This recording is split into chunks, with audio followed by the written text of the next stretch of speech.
We're talking about inscribed angles and polygons. Our objective is to find the measure of inscribed angles and their intercepted arcs. We're going to recognize how the angles of an inscribed quadrilateral are related to each other.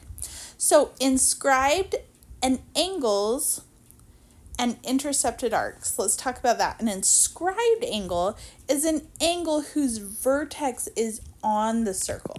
So inscribed angle means that the vertex is on the circle. The arc that lies on the inside of this inscribed angle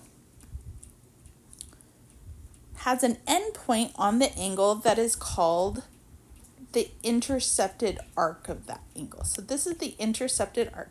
If the endpoints of a chord or arc lie on the side of an inscribed angle, then the chord or arc is said to subtend the angle. So this arc subtends this angle. So angle B right here intercepts AC. AC, this arc, subtends angle B, and AC, this chord, subtends angle B. So let's look at this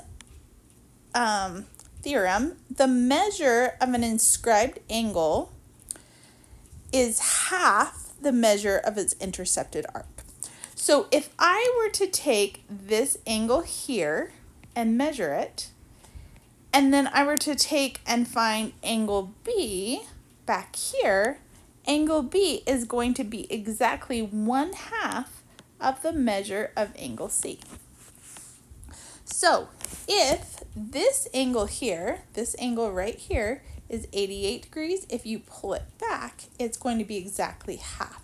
So A is going to equal 44, and this angle will be 44 degrees here. On 2, if I have this angle here is 100, so we're talking here, this angle right here combines with the 100 to equal 180 because it's half a circle. So this piece over here is 80 degrees.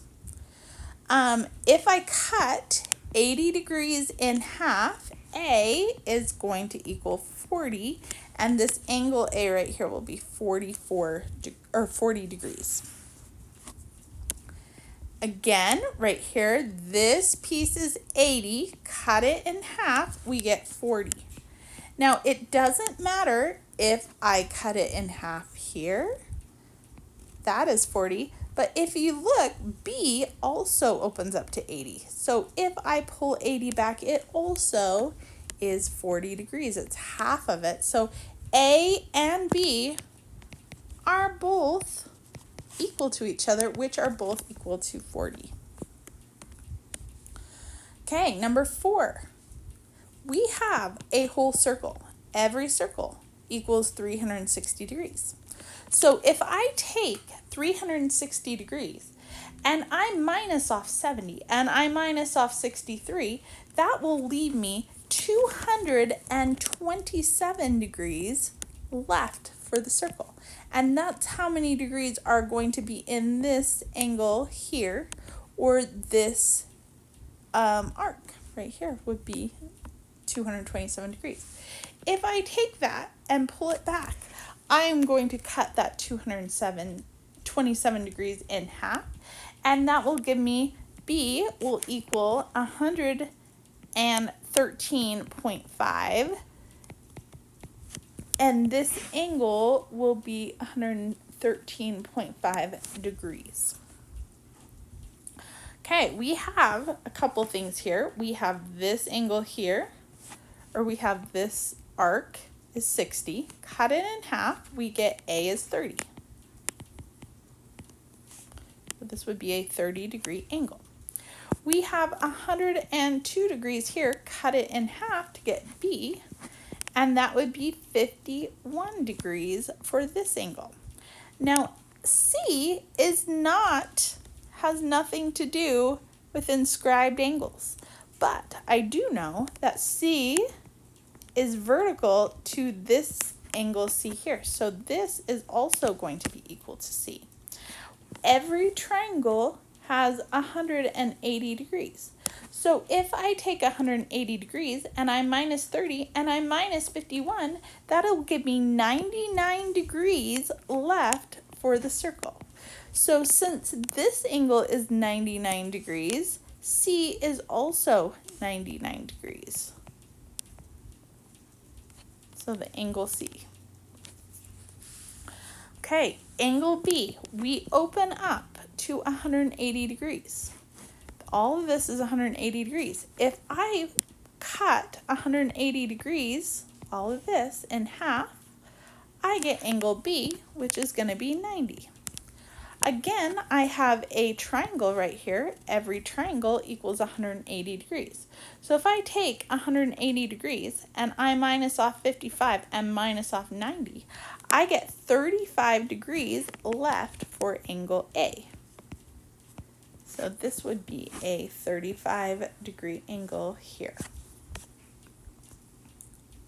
Now, the reason, if I have any quadrilateral is inscribed inside a circle, something kind of cool happens. Now, I want to show you, I have this 130-degree angle here. If I double that to get all of this, this outside angle is going to be 260 degrees because it will be twice as much as 130 degrees. So this angle here is 260 degrees. Now every circle has 360 degrees. So if I have 260 degrees here, I have 100 degrees left for this piece of the circle. If I pull that back, that 100 degrees, notice it subtends angle P. So if I take 100 degrees and cut it in half, this is 50 degrees. And notice that these two add to equal 180 because if I double both of those, I will get 360 degrees for the whole circle. So if I have inscribed quadrilateral, inside a quadrilateral can be inscribed in a circle if its opposite angles are supplementary, because if I double those two angles, I get 360. So they have to be half as much as each other. So if this angle is 62, this angle right here, angle P, has to be 180 minus 62.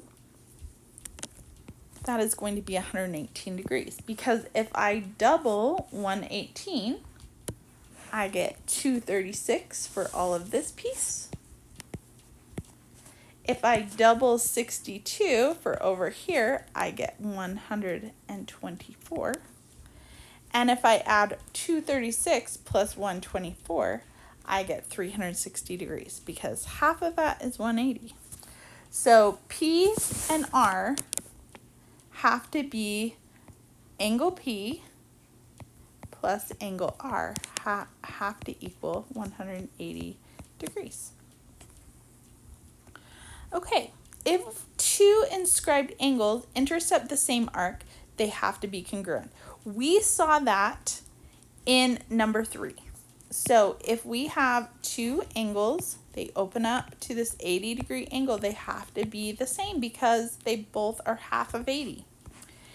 If I have a right triangle is inscribed in a circle and then the hypotenuse is in, the hypotenuse is the diameter of the circle.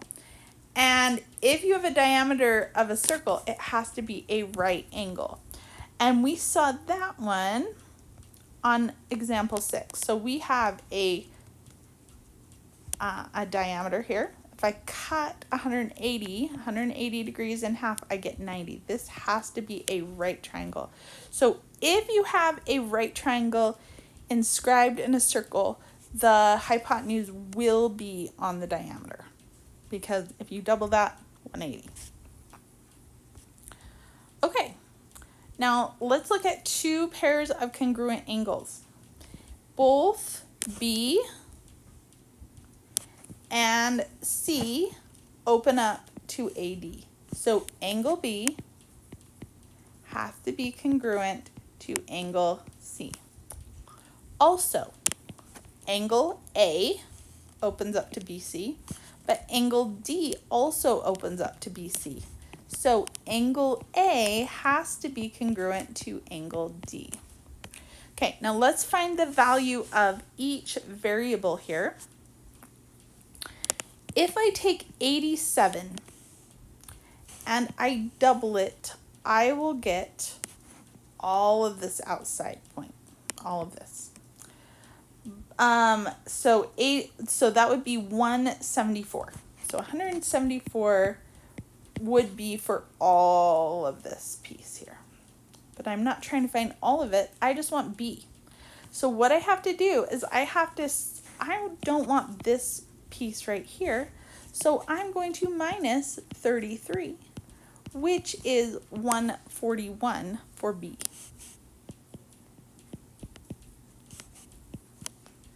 Okay, if I have a quadrilateral inscribed in a circle, the opposite angles are equal to 180.